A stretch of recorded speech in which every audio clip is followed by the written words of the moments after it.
नमस्कार, आप live series देख रहे हैं। मैं हूं आपके साथ मिस्टर। देखिए, शिक्षा विभाग ने बिहार के 40 लाख स्कूल के बच्चों के लिए एक बड़े फैसले लेने की तैयारी में जुटा हुआ है। ये वो 40 लाख बच्चे हैं जिनका आधार कार्ड अब तक नहीं बन पाया है, और आधार कार्ड नहीं बनने से उनका बैंक का जो अकाउंट है वो आधार से लिंक नहीं हो पाया है। ऐसे में उनको जो डायरेक्ट बेनिफिट ट्रांसफर का जो फायदा है, यानी कि जो सरकार की योजनाओं की जो पैसा होती है जो बच्चों के खाते में आते हैं, उन योजनाओं से बच्चे लगातार वंचित रह जा रहे हैं। ऐसे में अब उन तमाम स्कूलों को चिन्हित किया जा रहा है जिनमें आधार सेंटर खोले जाने हैं, और आधार सेंटर स्कूल में खुल जाने से उन तमाम बच्चों को एक राहत मिलेगी जिनका अभी तक आधार कार्ड नहीं बन पाया है।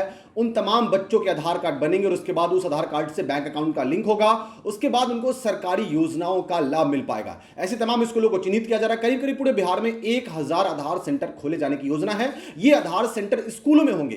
करीब करीब एक प्रखंड में कम से कम 2 आधार सेंटर खोले जाने की बात की जा रही है, जिसके बाद उन तमाम बच्चों को ये फायदा होगा, ये सुविधा मुहैया करवा दी जाएगी कि बच्चों को कहीं भटकना नहीं पड़ेगा और स्कूल के अंदर ही उनके आधार कार्ड बन जाएंगे और उस आधार कार्ड का बैंक अकाउंट से लिंक हो जाएगा। और यही नहीं, जो आधार कार्ड सेंटर अगर खुल जाते हैं तो उन तमाम क्षेत्रों के लोग भी उस आधार सेंटर पर जाकर अपना आधार कार्ड बनवा सकते हैं या अपने आधार कार्ड में हुई त्रुटियों को ठीक करवा सकते हैं। ऐसे में शिक्षा विभाग ने बड़ी जो है वो जानकारी दे दी है, और जो आधार कार्ड बनाने वाली जो एजेंसी है UIDAI, उसके साथ लगातार टाई अप किया जा रहा है, उससे लगातार बातचीत किया जा रहा है, क्योंकि पहले भी इस योजना की शुरुआत हुई थी, लेकिन आधार कार्ड की एजेंसी UIDAI ने इस बात का हवाला दिया कि अभी कुछ गड़बड़ियां हैं, तो इन तमाम आधार सेंटरों को बंद करवा दिया गया था। लेकिन एक बार फिर से पूरे राज्य भर में करीब करीब 1000 नए आधार सेंटर खोले जाने की बात की जा रही है। ये सारे आधार सेंटर जो होंगे वो स्कूल के अंदर होंगे, और सबसे पहले उन बच्चों को प्राथमिकता दी जाएगी जो करीब करीब 40 लाख की संख्या में बताए जा रहे हैं। उन तमाम बच्चों को पहले राहत मिलेगा, उन तमाम बच्चों के आधार कार्ड पहले बनेंगे, उसके बाद उन तमाम बच्चों के आधार कार्ड को बैंक अकाउंट से लिंक किया जाए। क्योंकि आपको पता है कि पोशाक की राशि आती है, छात्रवृत्ति की राशि आती है, पुस्तक के लिए पैसे आते हैं,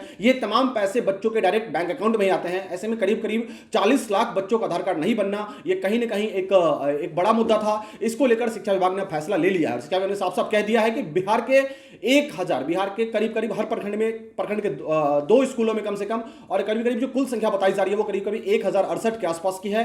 इतने आधार सेंटर बिहार में खोले जाने हैं। ये जनवरी से शुरू हो जाएगी, क्योंकि अभी बातचीत चल रही है, विभागीय नोटिस अभी जारी नहीं हुआ है, लेकिन फाइनली जब बात फाइनल हो जाती है आधार एजेंसी के साथ, उसके बाद ये तमाम आधार सेंटर खोले जाने की बात की जाएगी। क्योंकि उन स्कूलों को चिन्हित किया जाएगा जिनके पास पर्याप्त बिजली की सुविधा उपलब्ध है, उसके साथ साथ वहां पे अच्छे कमरे हैं, तो उनमें ही ये सेंटर खोले जाएंगे। और सिर्फ बच्चों को ही लाभ नहीं मिलेगा, उन तमाम क्षेत्रों के लोगों को भी लाभ मिलेगा जो लोग कहीं ना कहीं आधार की सुविधाओं से वंचित रह गए हैं और उनका अभी आधार कार्ड नहीं बना है या कुछ गड़बड़ियां हैं। लेकिन सबसे पहली प्राथमिकता जो है वो स्कूल के बच्चों की है। करीब करीब 40 लाख बच्चे जिनका आधार कार्ड अब तक नहीं बन पाया है, क्योंकि आपको पता है कि बहुत कम आधार सेंटर होने की वजह से कई बार ये मामले लंबित हो जाते हैं और कई बार बच्चों का आधार कार्ड नहीं बन पाता है। ऐसे में स्कूलों में ही सुविधा मुहैया करवाई जाएगी, और एक प्रखंड में 2 स्कूल होंगे, तो उन स्कूलों में सबसे पहले जो प्राथमिकता होगी वो बच्चों की होगी। यानी कि सबसे पहले उन बच्चों की भीड़ को खत्म किया जाएगा जिनका आधार कार्ड अब तक नहीं बन पाया है, उसके बाद उन तमाम लोगों का बनेगा जो उस क्षेत्र में रहते हैं। तो ऐसे में शिक्षा विभाग ने एक बड़ी जानकारी जो दे दी है, लेकिन अब देखना होगा कब ये सब चीजें पूरी होती है और कब बच्चों का आधार कार्ड बनता है और कब बच्चे डायरेक्ट बेनिफिट ट्रांसफर का लाभ उठा पाते हैं। इस टाइम बने हमारे साथ देखते हैं।